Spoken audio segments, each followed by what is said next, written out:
السلام علیکم ورحمۃ اللہ وبرکاتہ۔ دوستو آج ہم بات کریں گے ایران کی۔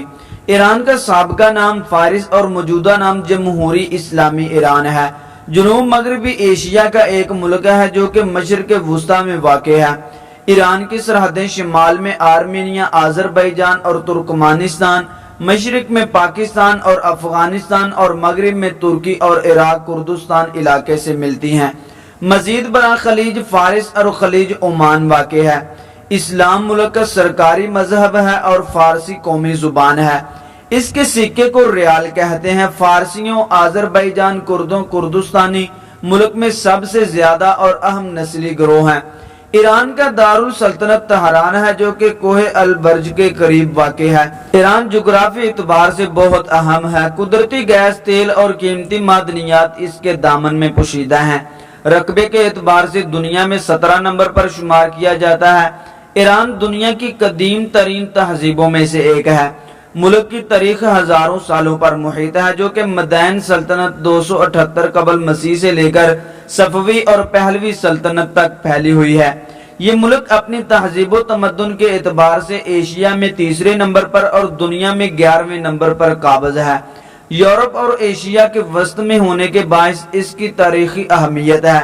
ایران اقوام متحدہ، غیر وابستہ ممالک کی تحریک، اسلامی کانفرنس تنظیم OIC اور تیل برآمد کرنے والے ممالک کی تنظیم OPEC کا بانی رکن بھی ہے۔ تیل کے عظیم ذخائر کی بدولت بین الاقوامی سیاست میں ملک اہم ترین کردار ادا کرتا ہے۔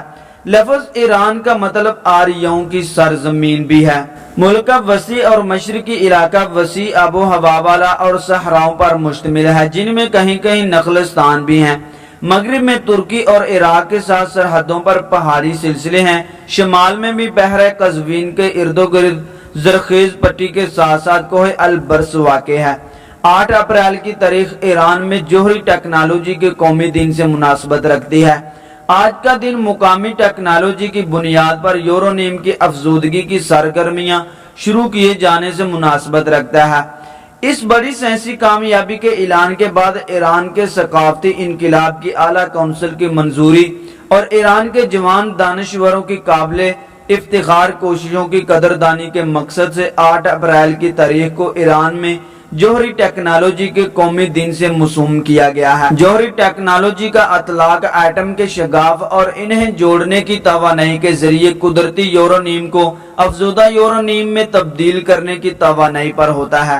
پرامن استعمال کے لیے مقامی جوہری ٹیکنالوجی سائنسی اور صنعتی اعتبار سے قابل ذکر اہمیت کی حامل ہے، اور اس بنا پر کہ جوہری ٹیکنالوجی کا استعمال صرف توانائی کی فراہمی تک محدود نہیں ہے بلکہ اسے ایرانی ماہرین کی جانب سے طبی اور تحقیقاتی امور میں بھی استعمال کیا جا رہا ہے۔ ایران 1958 میں IAEA کا رکن بنا اور سن 1968 میں اس نے جوہری ہتھیاروں کی پیداوار اور پھیلاؤ پر پابندی کے معاہدے NPT پر دستخط کیے۔ حالیہ برسوں میں جوہری شعبے میں ایران کی ترقی اور پیش رفت اہم کامیابیوں کے ہمراہ رہی ہے۔ اس وقت ایران 30 سے زیادہ ریڈیو دواؤں کی پیداوار کے ساتھ جوہری اور طبی تحقیقاتی مراکز میں خاص بیماریوں کے استعمال کے لیے 90 سے 95% تک دوائیاں بنا رہا ہے۔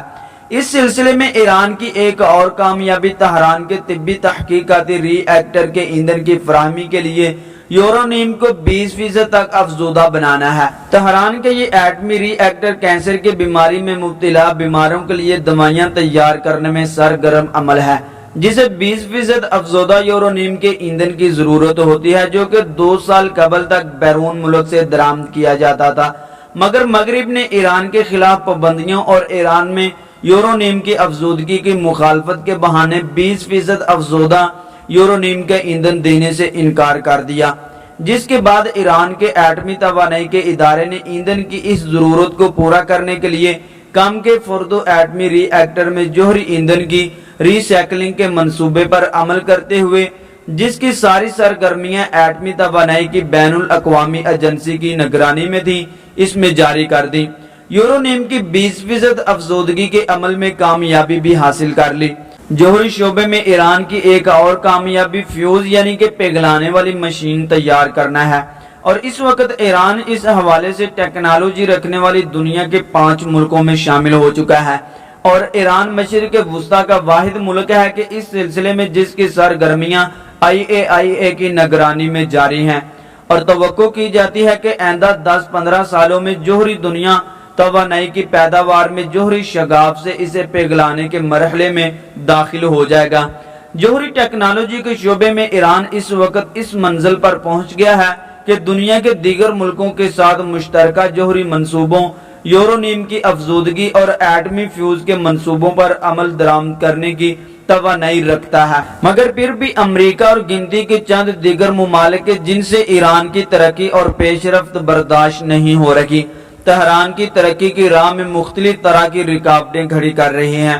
ایران کے خلاف پابندیاں، ایران کا بائیکاٹ، نفسیاتی جنگ، سیاسی دباؤ، فوجی حملے کی دھمکی، یہاں تک کہ جوہری دانشوروں کا قتل، نیز کمپیوٹر وائرس کے ذریعے رخنہ اندازی کی کوششیں ایسے ہتھ کنڈے ہیں جو ایرانی قوم کے دشمنوں نے استعمال کیے ہیں تاکہ ایران میں پرامن جوہری پروگرام اور اس سلسلے میں حاصل ہونے والی ترقی اور پیش رفت میں رکاوٹ پیدا کی جا سکے۔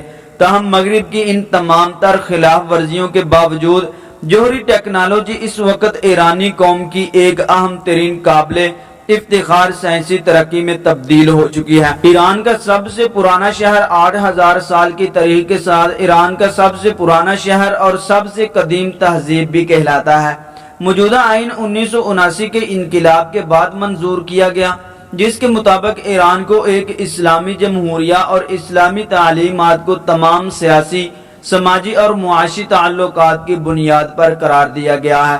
مجموعی اختیارات رہبر معظم سپریم لیڈر کے پاس ہوتے ہیں۔ آج کل آیت اللہ خامنی رہبر معظم ہے۔ رہبر معظم کا انتخاب ماہرین کی ایک مجلس خبرگان رہبری کرتی ہے، جس میں پورے ایران سے 86 علماء منتخب کیے جاتے ہیں۔ رہبر معظم مسلح افواج کا کمانڈر چیف بھی ہوتا ہے۔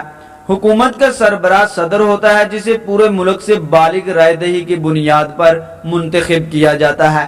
آئین کے تحت کوئی فرد 2 سے زیادہ مرتبہ صدر نہیں بن سکتا۔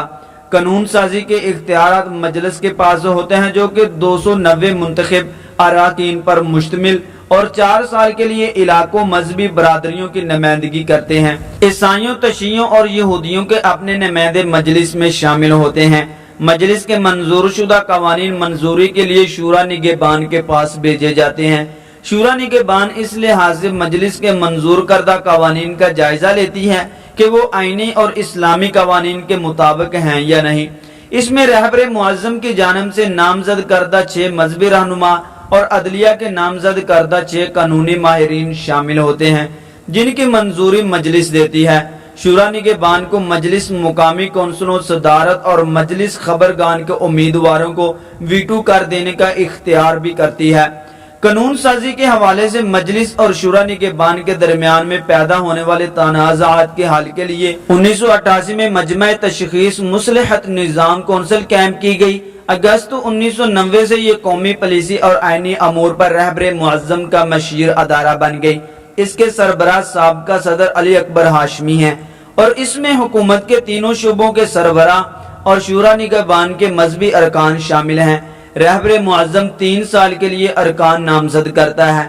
مجلس کے بڑے گروہوں کو عموماً اصلاح پسند اور قدامت پرست کے طور پر بیان کیا جاتا ہے۔ اس وقت مجلس میں آباد کران کا اتحاد غالب ہے اور یہ قدامت پرست لوگ ہیں۔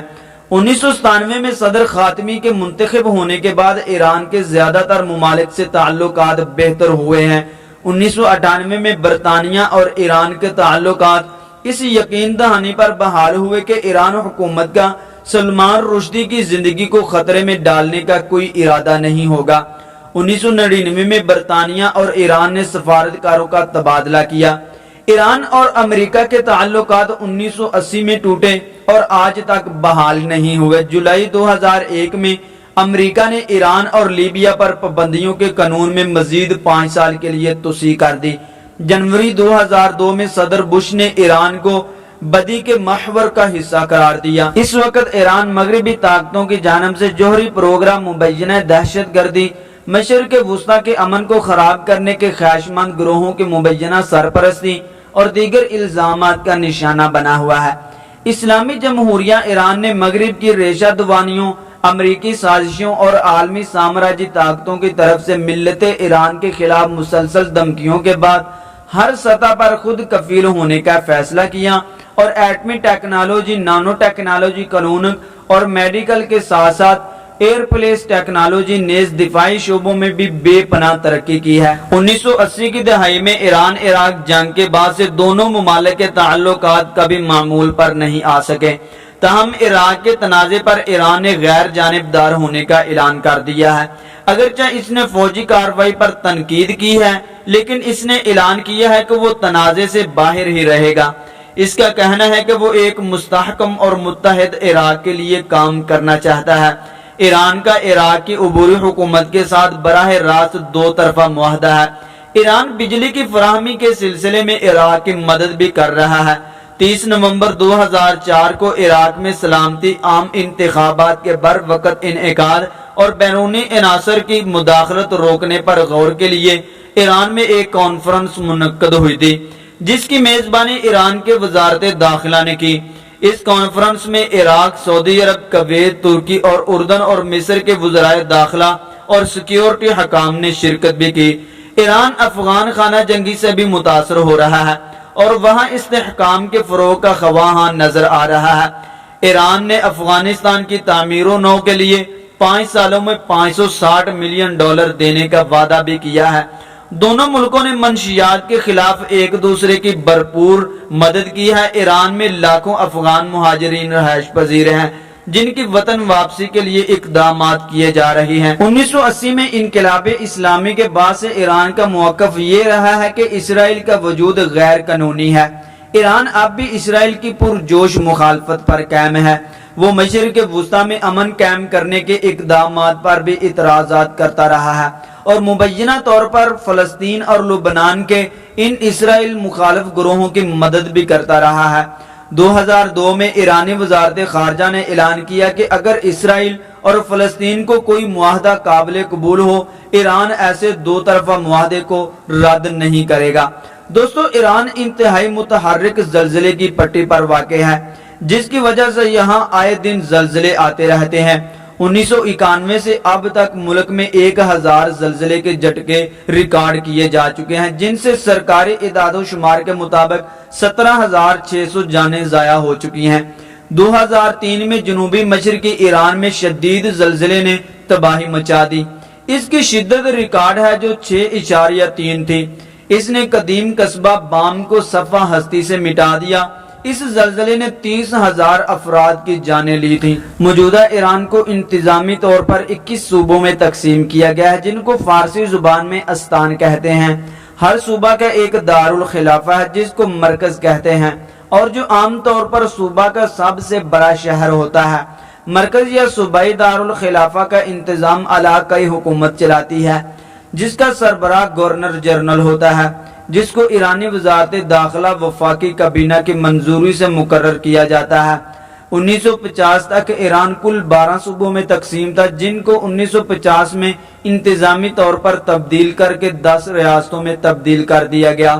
1960 سے لے کر 1981 تک ریاستوں کو ایک ایک کر کے صوبوں کا درجہ دیا جاتا رہا اور ساتھ ہی ساتھ نئے صوبے بھی بنائے جاتے رہے، جس سے صوبوں کی تعداد بڑھتی گئی۔ آخرکار 2004 میں صوبہ خراسان تقسیم کر کے 3 نئے صوبوں میں تبدیل کر دیا گیا۔ اس وقت ایران کے کل 21 صوبے ہیں۔ ایران عراق جنگ کا باعث دریائے شرط العرب کو کہا جاتا ہے، مگر بعض مبصرین کا خیال ہے کہ شرط العرب کو محض ایک بہانہ کے طور پر استعمال کیا گیا اور عراق نے امریکہ کے ایما پر ایران پر حملہ کیا تھا۔ اس دریا کے علاقے میں ایران عراق سرحد کا تعین کرنے کے لیے ایران اور خلافت عثمانیہ کے مابین 1823 میں ارض روم میں ایک معاہدہ طے پایا تھا، جس پر عمل نہ ہو سکا۔ 1847 میں ایک دوسرے معاہدے ارض روم ترکی کے ذریعے ایران نے سلیمانیہ کا علاقہ خلافت عثمانیہ کی تحویل میں دے دیا، جبکہ ایران کو محمرہ، خرم شہر، خزر اور آبادان اور شرط العرب کی مشرقی آبادیاں دے دی گئیں۔ تاہم ایران کو بھی اس دریا میں جہاز رانی کا حق دے دیا گیا۔ 1911 میں تہران میں ایران اور عراق کے مابین یہ طے پایا کہ دونوں ملک سرحدوں کی نشاندہی کے سلسلے میں مشترکہ کمیشن قائم کریں۔ لیکن یہ کمیشن بھی اپنے مقاصد کے حصول کے لیے ناکام ہو گئی۔ معاہدہ استنبول کی بات کریں تو بالآخر ترکی، روس اور برطانیہ کی کوششوں سے 18 نومبر 1913 کو استنبول کے مقام پر ایران اور سلطنت عثمانیہ کے مابین ایک معاہدہ طے پایا، جس کی روح سے برطانیہ، روس، سلطنت عثمانیہ اور ایران کے نمائندوں پر مشتمل 4 رکنی کمیشن کا قیام عمل میں آیا۔ کمیشن نے 1 سال کی کوششوں کے بعد اکتوبر 1914 میں ایران اور عراق کے مابین سرحدوں کا تعین کیا۔ نتیجے کے طور پر محمرہ کی بندرگاہ کے نواح میں دریا کے وسط میں سرحد قائم کر دی گئی اور فوری طور پر بندرگاہ کا نظم و نسق عراق کے حوالے کر دیا گیا۔ 1932 میں ایران میں جب رضا شاہ پہلوی کی حکومت قائم ہوئی تو اس نے 1913 اور 1914 میں ہونے والے معاہدہ کو تسلیم کرنے سے انکار کر دیا۔ چنانچہ عراق نے اس مسئلہ کو انجمن اقوام میں پیش کر دیا۔ جمعیت اقوام نے مشورہ دیا کہ دونوں ممالک اس مسئلہ کو آپس میں مذاکرات کے ذریعے حل کریں۔ چنانچہ دونوں ممالک کے مابین 4 جولائی 1937 کو ایک معاہدے پر دستخط ہوئے، جس میں 1913 اور 1914 کے معاہدوں کو دوبارہ تسلیم کر لیا گیا۔ 1937 میں یہ معاہدہ نافذ العمل ہو گیا اور اس کے گزرنے کے تھوڑی ہی دیر بعد پھر دوبارہ ان دونوں ممالک کے درمیان جنگ چھڑ گئی۔ بعد ازاں 20 جون 1987 کو اقوام متحدہ کی سلامتی کونسل کے 5 مستقل اراکین نے اس بات پر اتفاق کیا کہ جو ملک جنگ بندی کو قبول نہیں کرے گا اس کے لیے ہتھیاروں کی فراہمی روک دی جائے گی۔ بات چیت کی روشنی میں قرارداد نمبر 598 منظور کی گئی، جس میں دونوں ممالک سے مطالبہ کیا گیا کہ وہ اپنی فوجیں بین الاقوامی سرحدوں پر واپس لے جائیں۔ ایران نے اسی قرارداد کو مسترد کر دیا۔ ستمبر 1987 میں اقوام متحدہ کے سیکرٹری جنرل نے ایران کے حکام کے ساتھ مذاکرات کیے، جس کے نتیجے میں ایران نے نومبر 1987 میں جنگ بندی پر رضامندی ظاہر کر دی، جبکہ جنوری اور فروری 1988 میں جنگ نے پھر شدت اختیار کر لی۔ دونوں ممالک نے ایک دوسرے کے دارالحکومتوں پر میزائل داغے، جس سے متعدد شہری ہلاک ہوئے۔ جون 1988 میں ایران نے جنوبی عراق پر حملے شروع کر دیے، تاہم 18 جولائی 1988 میں ایران نے ڈرامائی طور پر جنگ بندی پر رضامندی کا اظہار کیا۔ چنانچہ 8 اگست 1988 کو دونوں ممالک میں جنگ بندی ہو گئی۔ بعد ازاں تنازعات کے حل کے لیے مذاکرات ہوئے جو کہ ناکام رہے۔ یہ جنگ 10 سال تک جاری رہی، جس میں دونوں اطراف سے کھربوں ڈالر کا نقصان دونوں ممالک کو سہنا پڑا۔ دوستو، آج کی ہماری ویڈیو یہاں تک ہی۔ ویڈیو اچھی لگی ہو تو پلیز لائک کر دیں، چینل کو سبسکرائب کر دیں اور بیل کے بٹن کو بھی دبا دیں تاکہ ہماری ہر نئی آنے والی ویڈیو کا نوٹیفیکیشن بر وقت آپ تک پہنچتا رہے۔ السلام علیکم ورحمۃ اللہ وبرکاتہ۔